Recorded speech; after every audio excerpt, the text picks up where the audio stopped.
If I told you what it was, you'd probably say it was controversial and you wouldn't let me do it. I know what I said earlier, but this is your moment. In 1967, the Smothers Brothers Comedy Hour was already breaking the mold, but no one expected what would happen during The Who's performance. A mistake, a loud explosion, and a moment that wasn't edited out. Why did CBS let it slide? This blooper wasn't just an accident, it was a revolution. The Smothers Brothers were no ordinary comedy duo. By 1967, they had already carved a place for themselves in the world of entertainment with their quick wit and sibling rivalry. Tom and Dick Smothers were funny, smart, and a little bit rebellious, and it didn't take long for America to take notice. Their comedy wasn't just about telling jokes, it was about challenging the system, pushing boundaries, and making people laugh at things they weren't supposed to talk about. Tom Smothers once said, "We were the first people to take on politics in a funny way. We took the serious stuff and made it funny." Their show, the Smothers Brothers Comedy Hour, wasn't just another variety show. It was a platform for social commentary, political satire, and unfiltered humor that left audiences both laughing and thinking. The show was a wild ride, a perfect blend of absurdity and sharp commentary, and it quickly became a cultural phenomenon. But as much as they made people laugh, the Smothers Brothers were a thorn in the side of the establishment. They weren't afraid to take on the Vietnam War, mock politicians, or tackle controversial issues head-on. Their comedy felt dangerous because it wasn't just about the punchlines, it was about what they were saying and who they were saying it to.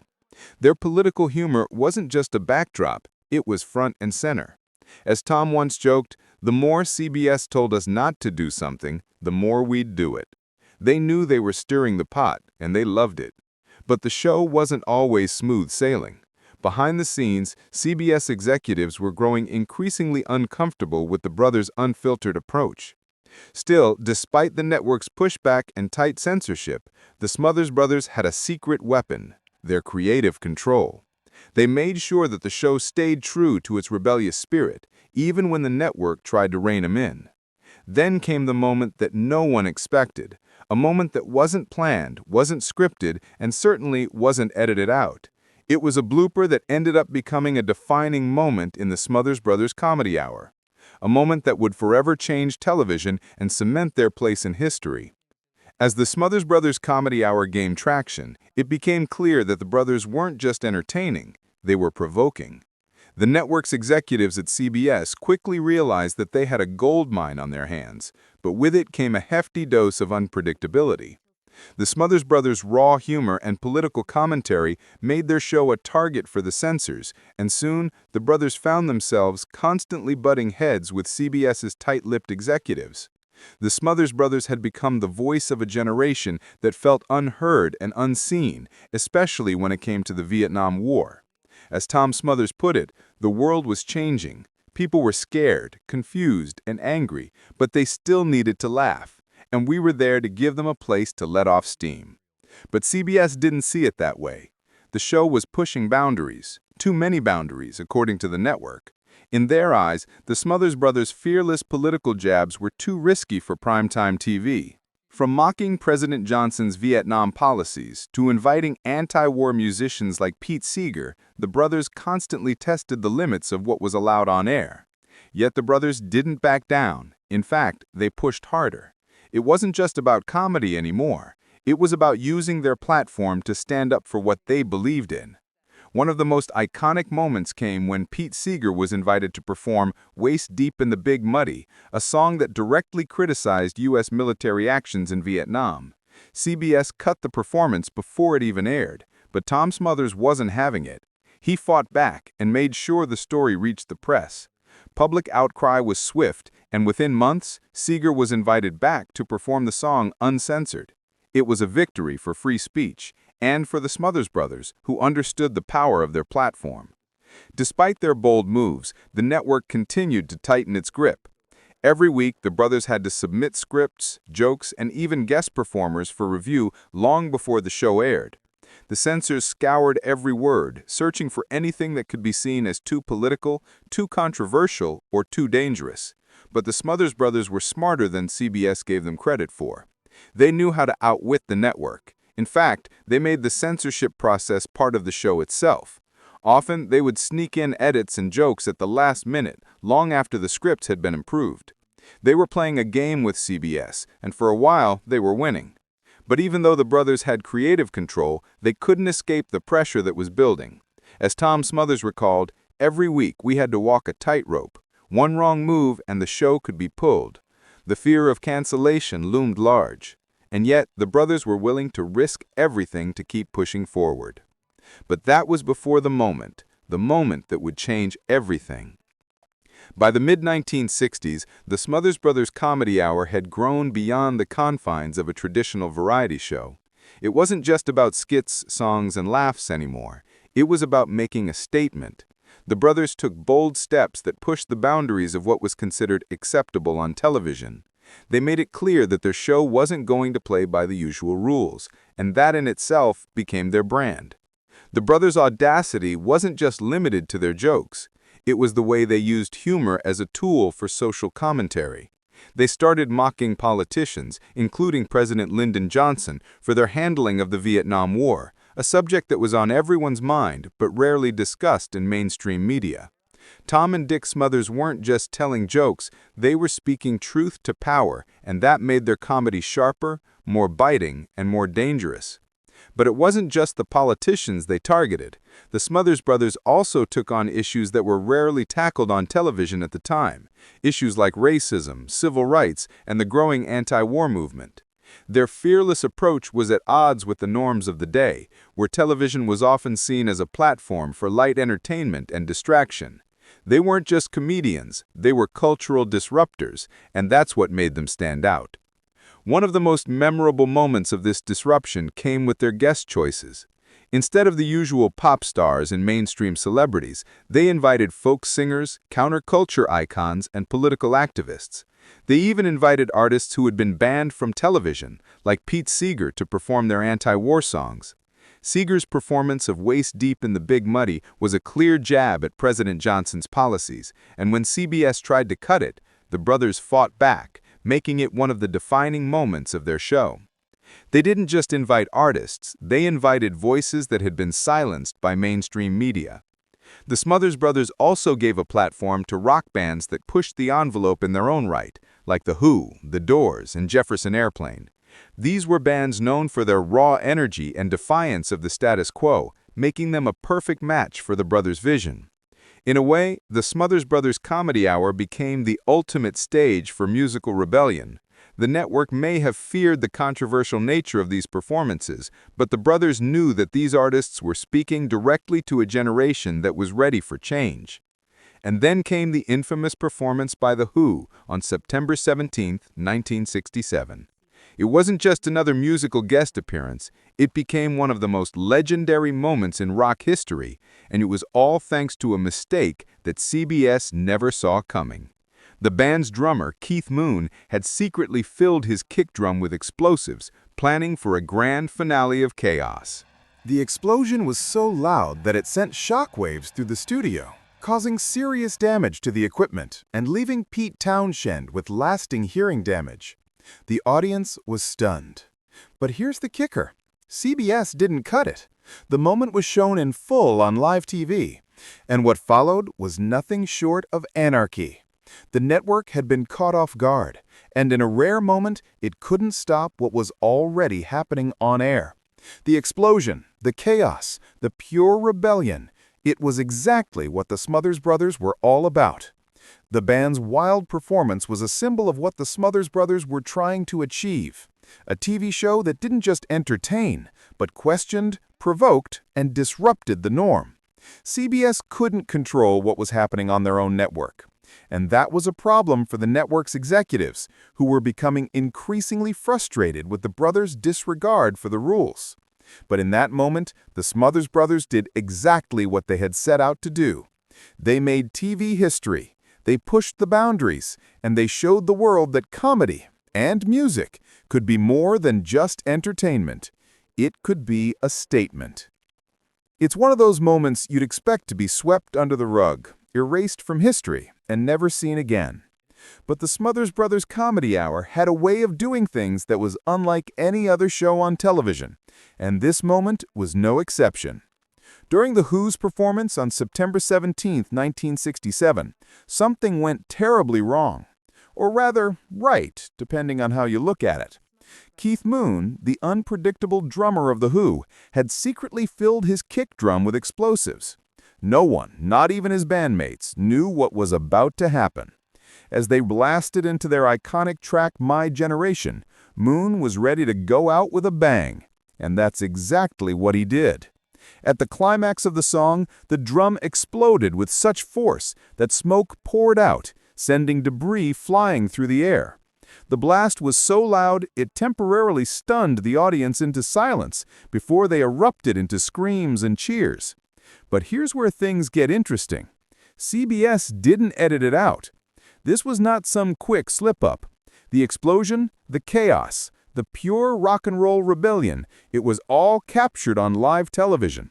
And for the first time, the network had no control over what was happening. It wasn't just a musical performance anymore. It was a moment of complete anarchy, and it was happening in front of millions of viewers. For the Smothers Brothers, this wasn't just an accident.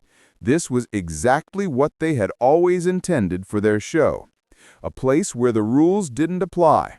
A place where television could reflect the chaos and change of the times. The Who's performance embodied the spirit of the show itself. Bold, rebellious, and unapologetic. The irony? CBS, the very network that was constantly trying to rein in the brothers and their unfiltered content, was caught completely off guard by the mayhem that ensued. This was the moment that CBS, with all its strict rules and guidelines, couldn't stop what was happening. The explosion not only shocked the audience, it left the network reeling with no way to stop the footage from airing. But the real kicker? This moment, this blooper that no one could have predicted, wasn't just an accident. It was a statement. And despite all the rules CBS tried to impose, this chaotic, loud, rebellious act slipped through the cracks of censorship and became a part of TV history. The aftermath of that explosion would have consequences for the Smothers Brothers Comedy Hour. But before we get to that, let's take a moment to understand why this blooper wasn't just a mistake. This was the moment that the Smothers Brothers and their show went from being a cutting-edge comedy sketch show to becoming a true force of cultural rebellion.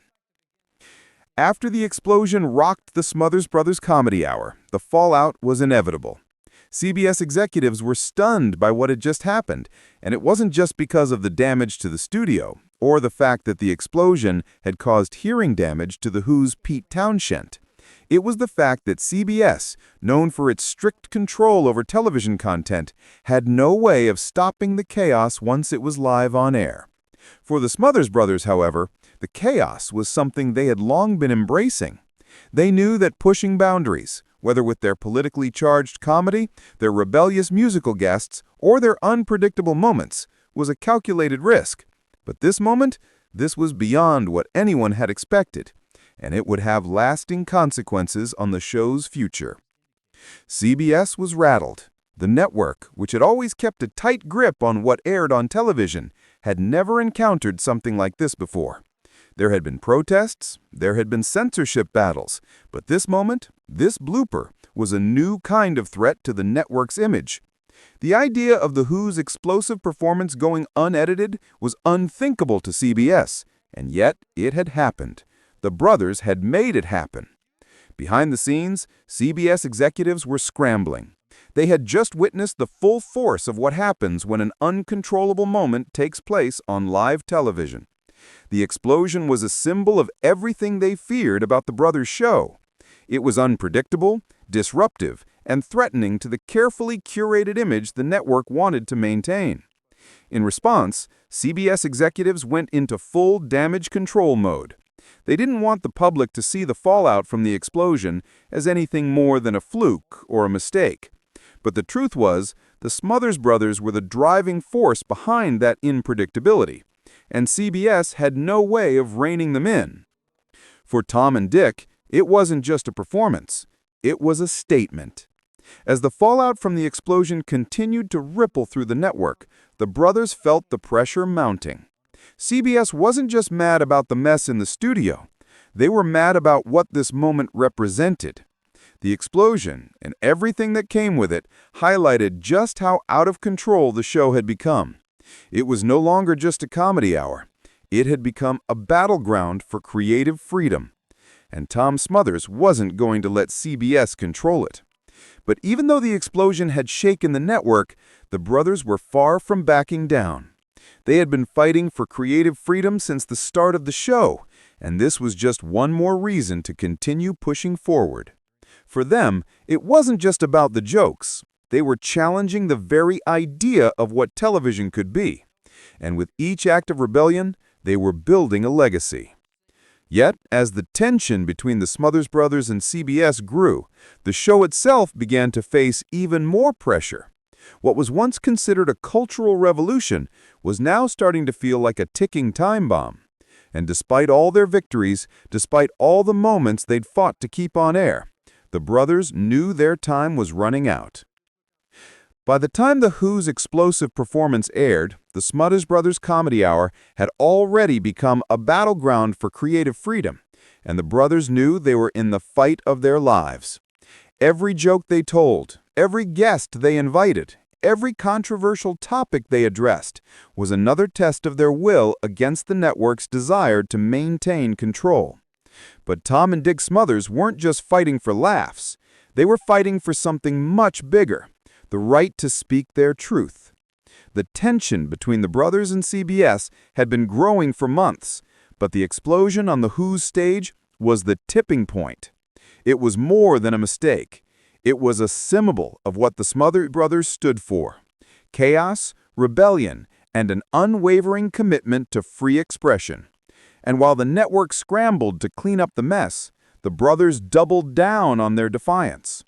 Tom Smothers wasn't afraid to speak up. He made it clear that the network's restrictions were stifling their creativity. As he put it, the more CBS told us not to do something, the more we'd do it.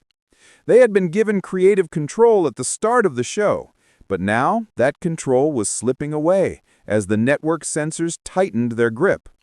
Every script, every joke, every musical performance had to be approved well in advance. The brothers were essentially forced to submit their material to a network that didn't understand their vision, a vision that was rooted in challenging authority, questioning societal norms, and pushing the limits of what was acceptable on TV. But the more CBS pushed, the harder the brothers pushed back. They weren't just fighting for their show. They were fighting for the very spirit of the show. And they knew they couldn't back down. Every time CBS tried to censor them, they found ways to work around the restrictions. If CBS cut a joke or a performance, the brothers would find a way to make a joke about the censorship itself. They weren't afraid to mock the very system that was trying to control them. At one point, the brothers even played a little game with CBS. They'd submit a safe version of the show for review, and then slip in last-minute edits before it aired. It was a small act of rebellion, but it was enough to show CBS that they weren't going to be controlled. This defiance wasn't just about breaking the rules. It was making a statement. The Smothers Brothers were proving that comedy and creativity could not be confined to a set of rules designed to keep people in line. Tom Smothers himself had once said, "We were fighting for the right to be heard, for the right to say what we believed, and we knew it was dangerous." This wasn't just about making people laugh. It was making them think. The brothers knew that they had a unique opportunity to use television as a platform to discuss the issues that mattered most, issues that were too often ignored or silenced by the mainstream media. But even as they continued to defy CBS, the brothers knew that this fight had consequences. They had become the target of not just the network, but also of the political and cultural establishment. Their humor wasn't just about poking fun at politicians or mocking the status quo. It was about challenging the very foundations of the American power structure, and that made them dangerous. Despite the pressure, despite the growing censorship, and despite the mounting tension between the brothers and the network, Tom and Dick Smothers refused to back down. They knew that they were fighting for something bigger than just their show. They were fighting for the right to speak their minds, to tell the truth, and to give a voice to the voiceless. And they weren't going to let anything or anyone stand in their way. But as the war with CBS escalated, the question remained, how far could the brothers push before the network finally had enough? And more importantly, what would happen when they finally crossed the line? The moment The Who's explosive performance went live on TV, something fundamental shifted, not just for the Smothers Brothers, but for the entire landscape of television. This blooper, as chaotic and unexpected as it was, became more than just a mistake. It became a pivotal turning point for both the show and its creators. Before that explosive moment, the Smothers Brothers Comedy Hour was already pushing boundaries, but the stakes were growing higher every week. The brothers had always known that their humor wasn't just about entertaining. It was about challenging societal norms and making bold statements about the world around them. And with the explosion, that defiance was laid bare for all to see. CBS had tried to rein them in, but the explosion proved that the brothers were beyond their control. It wasn't just a mistake. It was an emblem of everything they had been fighting for: creative freedom and the power to challenge the status quo. In the aftermath, CBS executives were rattled, unsure how to handle the fallout from a moment that couldn't be undone. While the network's censors were scrambling to contain the damage, the brothers recognized the magnitude of the situation. This wasn't just a show about jokes and music anymore. It was about something bigger. For the Smothers Brothers, the explosion was symbolic, a perfect representation of everything they had been fighting for: an uncensored voice in a world that was quickly becoming too controlled. It wasn't long before the network's tolerance for their rebellion began to wear thin. This incident was just one of many that demonstrated the growing tension between the Smothers Brothers and CBS, and the network was starting to feel the pressure. The brothers had been given creative control at the start, but the more they pushed boundaries, the more CBS seemed willing to pull back the reins. They were no longer just fighting for comedy. They were fighting for freedom of expression on television. But despite the growing conflict, this moment marked the beginning of the end for the show. CBS had already started tightening the rules, demanding that every script, every sketch, and every guest appearance be vetted long before the show aired. It was clear that the network was no longer willing to let the brothers take risks that in their eyes had crossed the line. Still, the Smothers Brothers weren't ready to give up. They had always known that their show was something different, and they weren't about to let it be watered down or sanitized. Even in the face of mounting censorship, they stood firm. They were committed to making television that didn't just entertain, but made people think and made them feel. This moment, the explosion, the chaos, and the defiance, was the catalyst that shifted the direction of the show.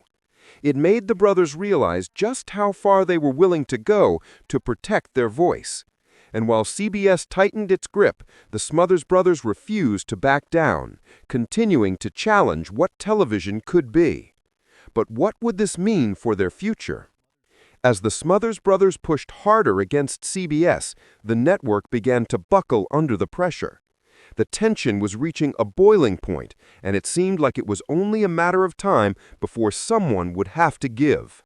As the Smothers Brothers Comedy Hour continued to gain traction and influence, the battle between Tom and Dick Smothers and CBS escalated into something more than a disagreement. It became a war of control. The explosion on The Who's performance had already shaken the foundation of their relationship with the network, and now every episode was becoming a battleground for creative freedom. CBS could no longer pretend that their censorship efforts were working. The Smothers Brothers weren't backing down. The network's solution to this growing issue? Stricter and stricter censorship. Every script, every joke, every guest star had to be pre-approved weeks in advance. The Smothers Brothers were no longer allowed the freedom they once had. No longer could they make last-minute edits or sneak in controversial material after the show had been cleared. Now, CBS demanded full control over the content before it even had a chance to air. But the Smothers Brothers weren't going to let the network's heavy hands stifle their creativity. The more CBS tried to rein them in, the more the brothers pushed back. Tom and Dick weren't just defying the network, they were actively exposing the absurdity of censorship. They even took it a step further, turning the censorship process into a recurring bit on the show. Tom would play the role of a censor, furiously cutting through scripts with a pair of oversized scissors, symbolizing the network's attempts to stifle their creative voices. The joke wasn't just for laughs, it was a powerful commentary on the ridiculousness of censorship itself. As the network's demands grew, so did the brothers' defiance. Their comedy hour had become a political statement, and every sketch, every performance, and every word was a declaration that television could be more than just entertainment. It could be a force for social change. But with CBS tightening its grip, the brothers faced even more pressure than ever before. And then, things took a dark turn. CBS not only ramped up its control over the show, but began to implement stricter deadlines. Now, every episode had to be submitted for approval 10 days before it aired. This meant that the writing team couldn't take risks, couldn't add any new material after the deadline. The network wanted to control every aspect of the show, and the Smothers Brothers weren't willing to give up their artistic freedom. But as the days ticked by and the pressure mounted, the brothers found a way to keep the rebellion alive. They began playing a game with CBS. They would submit a safe version of the show for review. Then, as the clock ran out, they'd slip in last-minute edits that the network wouldn't be able to catch in time. It was a subtle act of defiance, a way to ensure that their message would still reach the audience, even if the network was trying to suppress it. Despite their efforts, the writing team grew increasingly frustrated. The constant revisions, the waiting, the endless back and forth with CBS, it was a grind. It was clear that the network was playing a dangerous game, and they had every intention of winning. But so did the Smothers Brothers. They knew that what they were doing wasn't just about getting laughs. It was about using television to make people think, to make them question authority, and to make them see the world in a new light. The constant back and forth between the brothers and CBS couldn't last forever. The network's patience was wearing thin, and the pressure was mounting on both sides. It was clear that this fight was about more than just one show. It was about what television could be and who had the power to control it.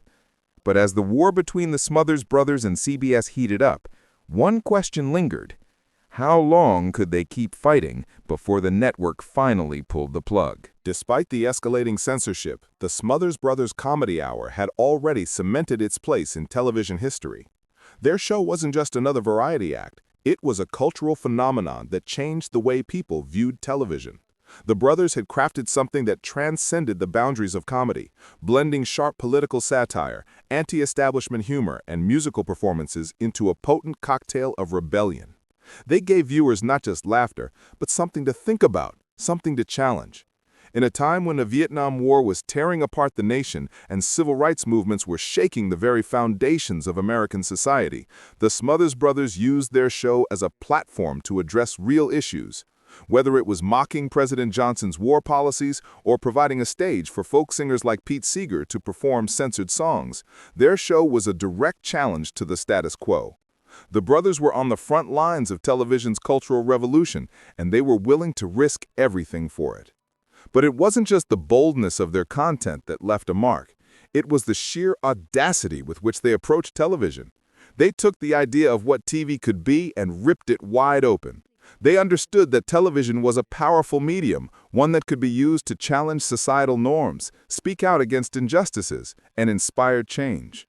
Their show wasn't just entertainment, it was a call to action.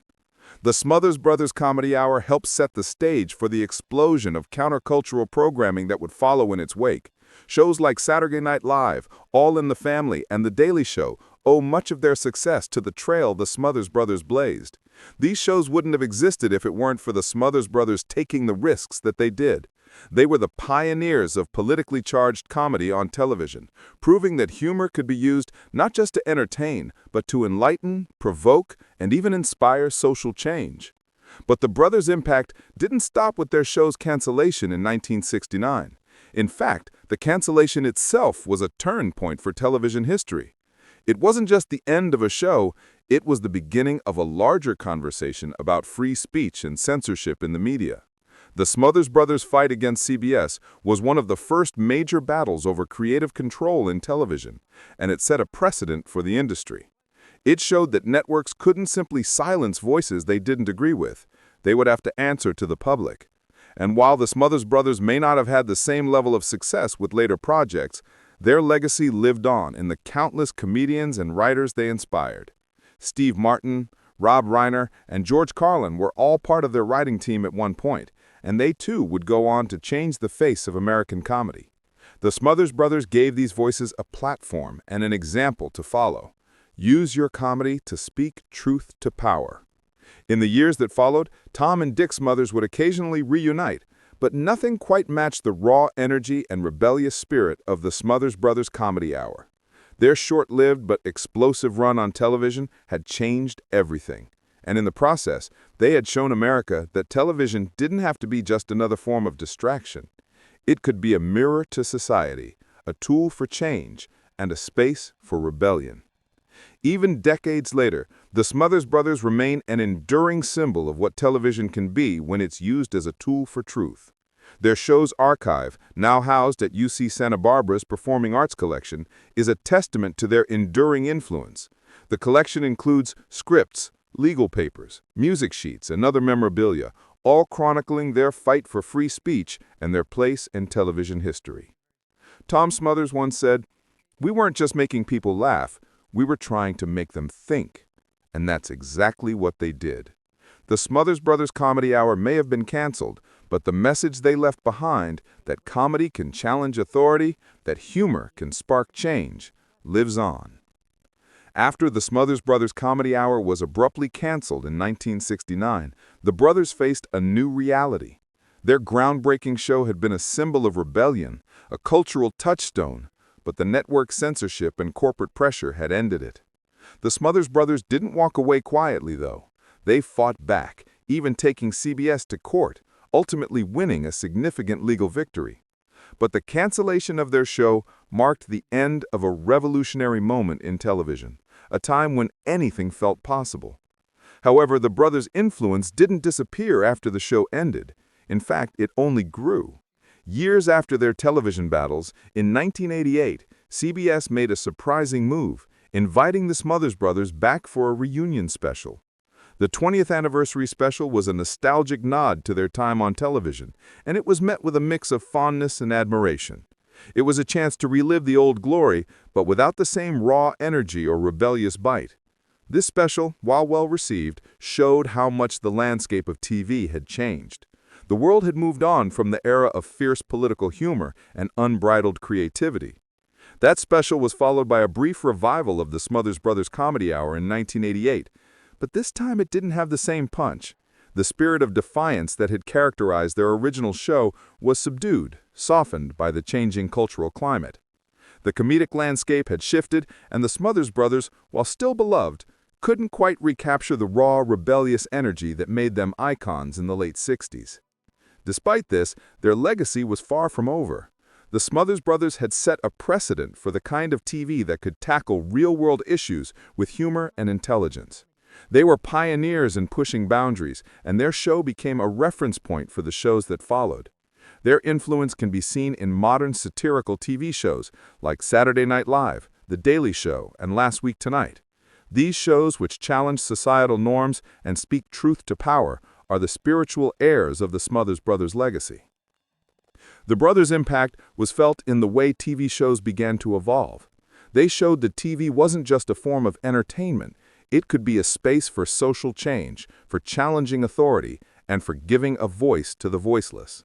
They made it clear that comedy could be a powerful tool for political and cultural commentary, and they changed how audiences saw their role in the world.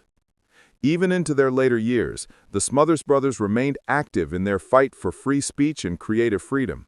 They continued to use their platform to speak out on issues they cared about, and their commitment to pushing boundaries remained intact. Even though their time in the spotlight may have been brief, their influence on the entertainment industry is undeniable. In 2022, the legacy of the Smothers Brothers Comedy Hour was solidified when their archive was accepted into the UC Santa Barbara Performing Arts Collection. This archive, containing scripts, legal documents, photos, music sheets, and recordings, is a testament to the brothers' revolutionary impact on television and comedy. It's a reminder of how television once dared to challenge the status quo, and how, even decades later, their work continues to inspire. The Smothers Brothers story is more than just a tale of rebellion against a network. It's a reminder of how one show can change everything. They didn't just break the rules, they redefined what TV could be. The Smothers Brothers Comedy Hour wasn't just about making people laugh, it was about using comedy as a tool for cultural and political change. And though the show may have ended, the message they left behind, that comedy can challenge authority, that humor can spark change, lives on.